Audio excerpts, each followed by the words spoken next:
In the beginning, there were just two kingdoms. In the west, Westfar, led by King Millman, and in the east, Eastfar, led by King Sanaur. But these weren't your average run-of-the-mill kings, as they each held a special weapon. Millman possessed a legendary divine axe called the Ruthless Slasher, giving him insanely good abilities. Nice. Likewise, Sanaur held a legendary sword called Mr. Stabby. Yeah, the naming patterns were a bit different between these two guys for some reason. But the sword was equally powerful and godly. And even though these kingdoms are just starting out with the click of a button, we can see where each of these weapons are on the map. And today, we are going to be following these weapons for 1,000 years. And at the end of the 1,000 years, we're going to have the two people who are holding the weapons fight. See which one is truly the best out of the two. But more than just following the weapons, we are going to be seeing who gets it after these kings have perished. Will it be another king? Will it be a soldier? Or will it just be like a farmer or something? I don't know. We will see how many kills the weapons get. And lastly, since we are using the Earth map, we're going to see where these weapons end up. The axe starts in the United States. The sword starts in what looks like Pakistan, Afghanistan region over here.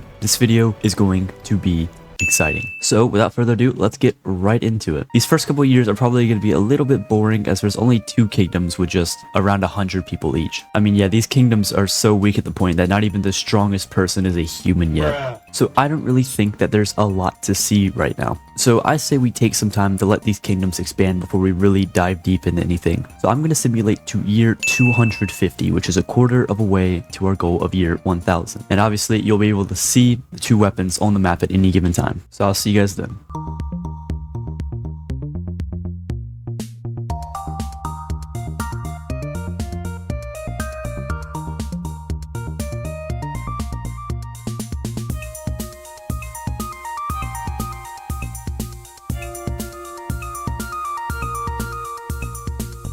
And here we are at year 250, and if you notice, Eastfar, they're like everything far now. They have taken over South America, while Westfar is literally just sitting there doing nothing. Somehow they have less people now than when they started, while Eastfar is over here with almost 1,000 people. But that's not what we're here to talk about. Let's look at our two items, Mr. Stabby and the Ruthless Slasher. Mr. Stabby is now in the hands of Mr. Kesh right here, who appears to be a soldier. Since there's really not a lot of war going on at the moment, I'm actually shocked to see that the weapon has 2 kills. Not quite sure where those kills came from since nothing has really happened yet, but that's still impressive. Mr. Stabby's doing just fine. But up next we have the Ruthless Slasher in the hands of another soldier named Hamanat. The axe here only has 1 kill. Also, you know, a feature I always like about these weapons is that they always give like +1 or 2 diplomacy, which is just so funny to me because I'm imagining the reason they do that is just because like you would walk into like some sort of diplomatic meeting and just pull out your axe, plop it on the table, and then someone would probably be more likely to agree with you after that. Great feature, W, 10 out of 10 game. Well, I mean, I guess until Eastfar falls or some sort of rebellions happen or anything, nothing's really going to change in this world much. But if we look through interesting people here, I just want to check something. The strongest person is still not a human, but instead of like a bear or like, you know, something that would actually make sense, the strongest creature in the world is a crab. Guys, humans, we gotta do something about this. You guys cannot be bested by a crab that does 58 damage. Okay, well, it's a pretty powerful crab, I'll give it that. Well, there's really nothing else to say here, but before we send the year 500, I just want to note the axe is now in Africa, while the sword is in pretty much the same spot, although now it looks like it's around Georgia. But let's see how they change at year 500.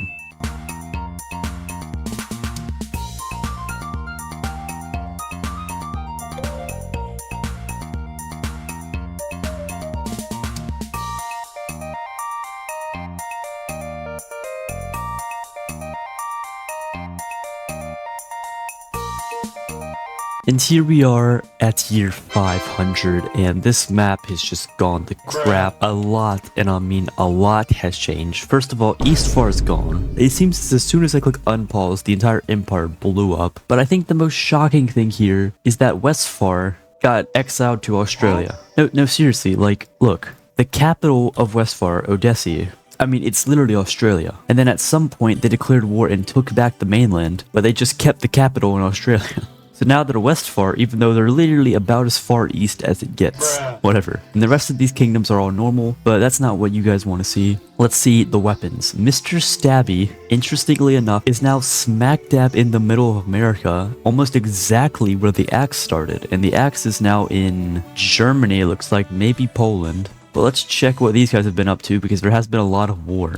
Alright, so this guy named Gucci, great name, has the Ruthless Slasher. He is not very powerful at all. He has the weak trait. Why would they give him this? Well, either way, it only got 2 more kills, having 3 in total here. And if we take a look at Mr. Stabby, it's in the hands of a much more capable soldier named Kozot. And he only got 1 more kill. But still, it's interesting to see how these swords have transferred. Although, from what I've seen, neither of the weapons have gotten into the hands of people who are like actually pretty good. So I hope this fight towards the end isn't super boring. But even if it is, I mean, the story of Westfar is already probably enough content that I need. Like, that's just insane how they're in Australia now. And still, the strongest creature is a stupid bear. Like, come on. You know, this is a good time right now to actually pick what your favorite weapon is.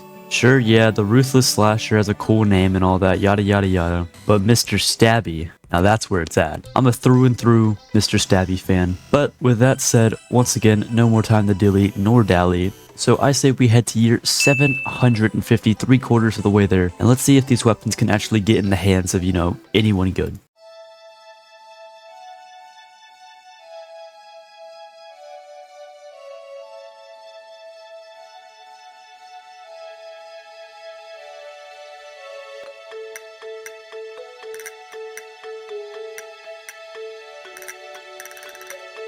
And here we are approaching year 750, there it is. And it now appears that the only kingdom really left in the world, actually let's speed up time so they are the only kingdom left in the world, there we go, is the kingdom of Bozo. It's a weird name for a kingdom. But they have just taken over the world and plummeted war population. I know you guys couldn't really see that, but it is 1220 right now, and it was like 2000 before that time lapse. They massacred like everybody. Well, let's hope that some of our weapons got massacred too. Anything? Let's see who has Mr. Stabby. A normal civilian has it, named Bywad. And Mr. Stabby has 7 kills. That's 4 more than last time. Okay, so there really has been a lot going on. This guy's actually pretty decent. He's soft skinned, which isn't good, but he does a decent amount of damage and he's pretty fast. And the other chosen one is Oshini, who is weak, once again. And the Ruthless Slasher now has 9 kills, which is 6 more than last time. I get compared to some of our other videos, this isn't the most we've ever seen, but remember, in a lot of our other videos, the guy who has like the sword goes mad or something. So this is honestly very fair. But yeah, this person's pretty terrible. That's not a lot of damage at all, considering the Ruthless Slasher itself does 15 damage. But even though I know our people won't be the strongest, I just want to check if it's a human at least. Holy crap, it is. But Yukafo, doing up to 47 attack damage, has finally saved the human race. This is the kind of person that we need to get our hands on with the other sword. But alas, that's probably not going to happen. The Ruthless Slasher once again is almost in the exact same spot it was last time, right here in the middle of Poland. But at least Mr. Stabby has traveled all around the world and is right now in Chile, right on the coast of South America. But I mean, I have a bad feeling about this kingdom, as the king of Bozo is 110 and is only supposed to live to 84, which means there's a very good chance they will die in the next couple of like seconds. Like a stiff breeze is gonna kill that dude, possibly leading to the entire breakup of this kingdom. So these next 250 years should be really interesting. So let's just sit back, watch, and see what happens. And I will see you guys at the final mark, all the way there, year 1000.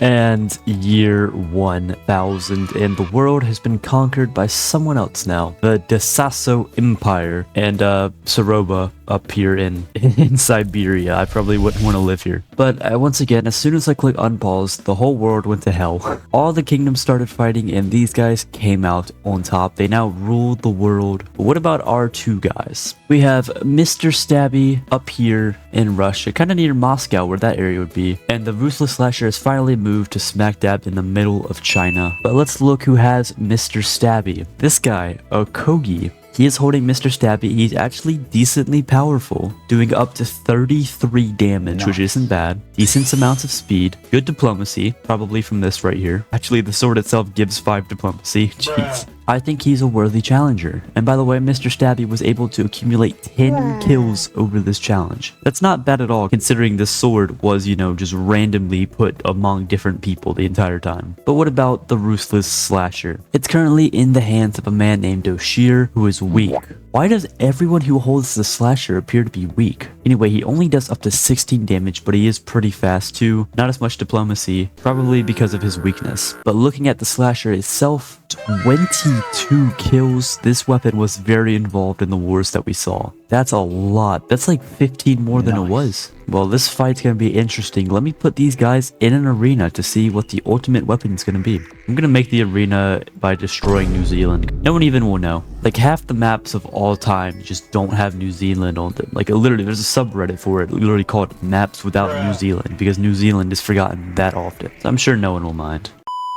Well, lo and behold, here they are. Doshir on the bottom and a Kogi on top with his strength. You may think that this battle is going to be extremely one-sided because a Kogi does so much more damage. He only has 115 health. Doshir has 367. So honestly, this is going to be a lot more balanced than you think, and I'm ready to get into it. But if you're still watching this video at this point, you've stayed with me all 1,000 years, so clearly you've liked something about it. So if you don't mind, I would appreciate it if you like and subscribe, because that's how these videos get pushed out to more people. But without further ado, let's give them both madness, slow down time to like slow motion, and let's watch this fight begin. See, I'm telling you, it's pretty even. Kogi's down to just 30, while Doshir has taken more damage, but like I said, he has more health, and the fight's going on. Kogi's on the run. Doshir with the axe. Does he get the hits in? He's still running. Kogi's on his last leg with Mr. Stabby. Then coming out of nowhere. What? Bo Dumpy just shot a bomb and killed him.